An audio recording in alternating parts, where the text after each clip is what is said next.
تازہ ترین ویڈیوز کے لیے چینل کو سبسکرائب کر کے بیل آئیکن اور آل نوٹیفیکیشن پر کلک کریں تاکہ آپ کو ملے ہر اپڈیٹ سب سے پہلے۔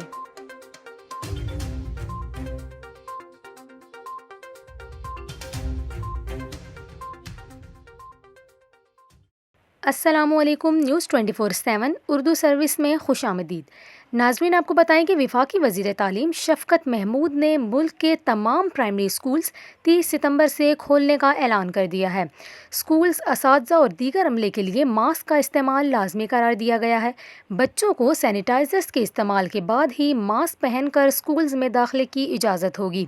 اسکولز میں سماجی فاصلوں کو یقینی بنانے کے لیے حکمت عملی بھی تیار کر لی گئی ہے۔ اسلام آباد میں national command and operation centre کا جائزہ اجلاس چیئرمین وفاقی وزیر اسد عمر کی زیر صدارت ہوا۔ NCOC اجلاس کے بعد پریس کانفرنس کرتے ہوئے شفقت محمود نے بتایا کہ بچوں کے مستقبل کو مد نظر رکھ کر اہم فیصلہ کیا گیا ہے۔ فیصلہ سازی میں تمام اسٹیک ہولڈر سے مشاورت کی گئی ہے۔ وزیر تعلیم نے بتایا کہ 15 ستمبر سے اب تک ملک بھر کے مختلف اسکولوں میں 1,71,436 ٹیسٹ کیے جا چکے ہیں۔ اس میں سے صرف 1284 کیسز مثبت تھے۔ یہ شرح 1% سے بھی کم ہے۔ ان کا مزید یہ کہنا تھا کہ SOPs کی خلاف ورزی کرنے پر کئی اسکولز کو بند بھی کیا گیا ہے۔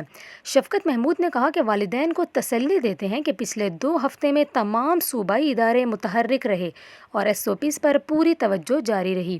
آئندہ بھی باقی اس طریقے سے زیادہ محنت کی جائے گی اور زیادہ ٹیسٹنگ کی جائے گی۔ انہوں نے یہ بھی کہا کہ اسکولوں میں بچوں کا مجمع نہیں لگانا اور ماسک پہننا لازمی ہوگا۔ مشکل مرحلے سے جلد آگے بڑھیں گے۔